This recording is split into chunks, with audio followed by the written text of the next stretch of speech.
नमस्कार, हिंदी प्रतियोगिता YouTube channel में आपका स्वागत है। आज हम लेकर आए हैं व्याकरण के कुछ महत्वपूर्ण प्रश्न। व्याकरण से संबंधित प्रश्न जो है हर परीक्षा में पूछे ही जाते हैं। तो आज व्याकरण से हम लेकर आए हैं शब्द शक्ति और रस से रिलेटेड कुछ वस्तुनिष्ठ प्रश्न। तो वीडियो को ध्यान से देखें और एंड तक बने रहें। तो चलिए शुरू करते हैं। पहला प्रश्न है, शब्द का अर्थ बोध कराने वाली शक्ति है। तो शब्द का अर्थ बोध कराने वाली जो शक्ति होती है उसे कहते हैं शब्द शक्ति। ऑप्शन नंबर ए इसका सही आंसर है। अगला प्रश्न है, निम्नलिखित में से किसे वृत्ति या व्यापार कहते हैं। तो वृत्ति या व्यापार जो है वो शब्द शक्ति को कहा जाता है। ऑप्शन नंबर ए इसका सही आंसर है। अगला प्रश्न है, शब्द शक्ति के मूलतः कितने भेद माने गए हैं। तो शब्द शक्ति के जो है 3 भेद माने गए हैं। अभिधा, लक्षणा और व्यंजना 3 भेद हैं इसके। ऑप्शन नंबर सी इसका सही आंसर है। अगला प्रश्न है, निम्नलिखित में से कौन शब्द शक्ति का भेद नहीं है। तो अभिधा, लक्षणा और व्यंजना जो है शब्द शक्ति के 3 भेद माने गए हैं। तो रस जो है वो इसका भेद नहीं है। तो ऑप्शन नंबर डी इसका सही आंसर हो जाएगा। अगला प्रश्न है, साक्षात संकेतित किसे कहते हैं। तो साक्षात संकेतित जो है अभिधा को कहते हैं। अभिधा शब्द शक्ति। Option number A. अगला प्रश्न है, किसे शब्द की प्रथमा शक्ति कहा जाता है।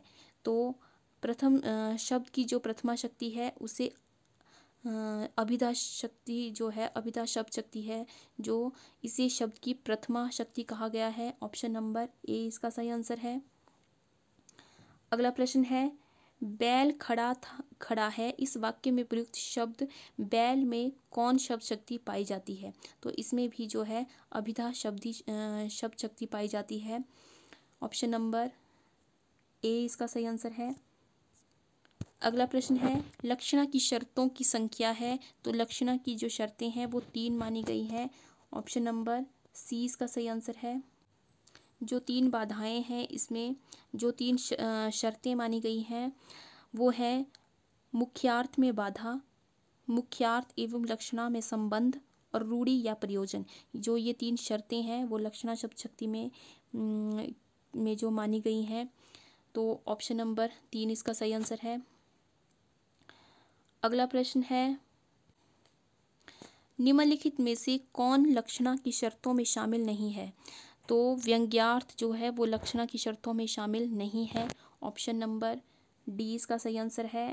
जो ए है मुख्यार्थ में बाधा, मुख्यार्थ एवं लक्षणा में संबंध, रूढ़ि या प्रयोजन जो है ये 3 जो है इसकी शर्तें हैं। तो ऑप्शन नंबर डी व्यंग्यार्थ जो है इसकी शर्तों में शामिल नहीं है।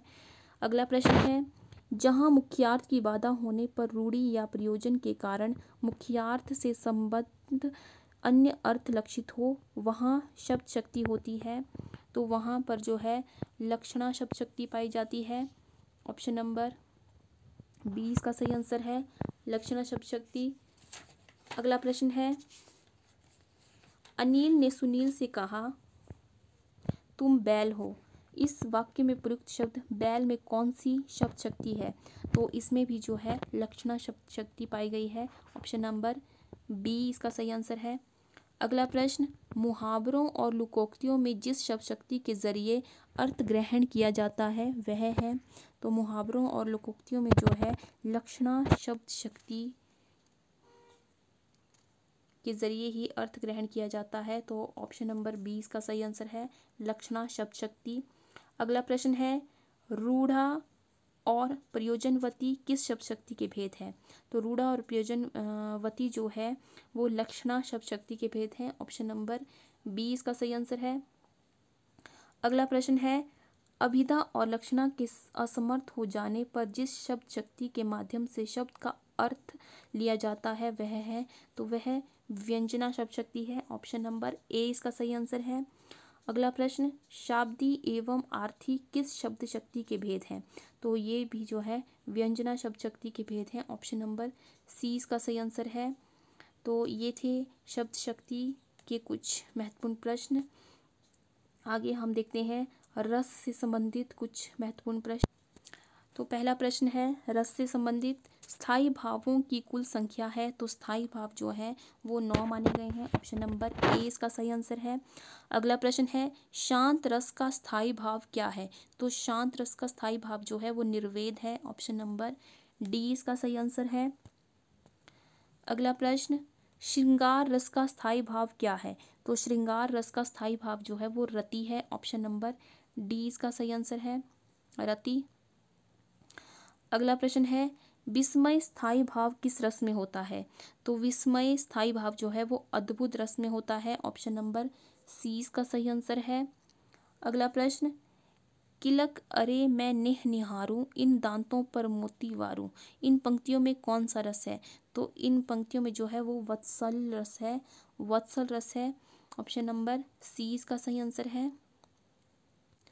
अगला प्रश्न है, अति मलिन वृषभानु कुमारी, अधोमुख रहती उरध नहीं चितवती, ज्यों गत हारे थकिन जुआरी, छूटे चिहुर वदन कुमिलाने, ज्यों नलिनी हिमकर की मारी।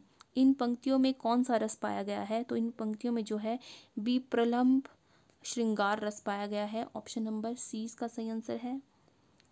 अगला प्रश्न, सर्वश्रेष्ठ रस किसे माना गया है। तो सर्वश्रेष्ठ रस जो है वो श्रृंगार रस को माना गया है। ऑप्शन नंबर बी इसका सही आंसर है, श्रृंगार रस। अगला प्रश्न, कवि बिहारी मुख्यतः किस रस के कवि थे। तो किस रस के कवि हैं। तो वो श्रृंगार रस के कवि हैं। ऑप्शन नंबर सी इसका सही आंसर है। अगला प्रश्न, मेरे तो गिरिधर गोपाल दूसरो ना कोई, जाके सिरमोर मुकुट मेरो पति सोई। इन पंक्तियों में कौन सा रस है। तो इन पंक्तियों में जो है श्रृंगार रस देखने को मिलता है। ऑप्शन नंबर बी इसका सही आंसर है। अगला प्रश्न है, शोभित कर नवनीत लिए, घुटरूनी चलत रेणु तन मंडित, मुख धनी लेप किए, इन पंक्तियों में कौन सा रस है। तो इन पंक्तियों में जो है वत्सल रस पाया गया है। ऑप्शन नंबर डी इसका सही आंसर है, वत्सल। अगला प्रश्न, रसोत्पत्ति के में आश्रय की चेष्टाएं कहाँ कही जाती है। तो वो जो है अनुभाव में कही जाती है। ऑप्शन नंबर सी इसका सही आंसर है। अगला प्रश्न, ट ठ ड ढ वर्णों में प्रयोग का संबंध काव्य के किस गुण में है। तो वो जो है ओज गुण में है। ऑप्शन नंबर बी इसका सही आंसर है। अगला प्रश्न, माधुर्य गुण का किस रस में प्रयोग होता है। तो माधुर्य गुण का जो है श्रृंगार रस में प्रयोग होता है। ऑप्शन नंबर बी इसका सही आंसर है, श्रृंगार रस। अगला प्रश्न है, प्रिय पति वह मेरा प्राण प्यारा कहाँ है, दुख जल निधि डूबी का सहारा कहाँ है। इन पंक्तियों में कौन सा स्थायी भाव है। तो इन पंक्तियों में जो है शोक स्थायी भाव है। ऑप्शन नंबर सी इसका सही आंसर है। अगला प्रश्न, रस कितने प्रकार के होते हैं। तो रस जो है वो 9 प्रकार के होते हैं। ऑप्शन नंबर डी इसका सही आंसर है, 9। अगला प्रश्न, उद्धो मोही व्रज बिसरत नाही, हंस सुता की सुंदर कगरी और द्रुमन की छाही। इन पंक्तियों में कौन सा रस है। तो इन पंक्तियों में जो है श्रृंगार रस पाया गया है। ऑप्शन नंबर ए श्रृंगार रस है। ऑप्शन ए इसका सही आंसर है। अगला प्रश्न, हिंदी साहित्य का 9वां रस कौन सा है। तो हिंदी साहित्य का 9वां रस जो है वो शांत रस है। ऑप्शन नंबर सी इसका सही आंसर है। अगला प्रश्न, उस काल मारे क्रोध के तन कांपने उसका लगा, मानो हवा के जोर से सोता हुआ सागर जगा। इन प्रस्तुत पंक्तियों में कौन सा रस है। तो इन पंक्तियों में जो है रौद्र रस है। ऑप्शन नंबर 20 का सही आंसर है। अगला प्रश्न है, वाक्यम रसात्मक काव्यम किसका कथन है। तो ये जो है विश्वनाथ जी का कथन है। ऑप्शन नंबर ए इसका सही आंसर है। अगला प्रश्न है, वीर रस का स्थायी भाव क्या होता है। तो वीर रस का स्थायी भाव जो है वो उत्साह है। ऑप्शन नंबर 20 का सही आंसर है, उत्साह। अगला प्रश्न, किस रस को रसराज कहा जाता है। तो रसराज जो है वो श्रृंगार रस को कहा जाता है। ऑप्शन नंबर ए इसका सही आंसर है। अगला प्रश्न, संचारी भावों की संख्या है। तो संचारी भावों की संख्या जो है वो 33 मानी गई है। ऑप्शन नंबर बी 33 इसका सही आंसर है। अगला प्रश्न, भरत मुनि के रससूत्र में निम्नलिखित में से किसका उल्लेख नहीं है? तो भरत मुनि के रससूत्र में जो है वो शांत रस का उल्लेख नहीं है। ऑप्शन नंबर 20 का सही आंसर है शांत रस। अगला प्रश्न, भरत मुनि के अनुसार रसों की संख्या है, तो भरत मुनि के अनुसार जो है वो रसों की संख्या 8 मानी गई है। ऑप्शन नंबर ए इसका सही आंसर है 8। अगला प्रश्न है, विभत्स रस का स्थायी भाव है, तो विभत्स रस का स्थायी भाव जो है जुगुप्सा या घृणा होता है। ऑप्शन नंबर डी इसका सही आंसर है। अगला प्रश्न, क्रोध किस रस का स्थायी भाव है? तो क्रोध जो है वो रौद्र रस का स्थायी भाव है। ऑप्शन नंबर सी इसका सही आंसर है। अगला प्रश्न, जह तह मज्जा मांस रुचिर लखी परत बगारे, जित जित छिटके हाड़ सेत कहूँ कहूँ रतनारे। इस अवतरण में कौन सा रस पाया गया है?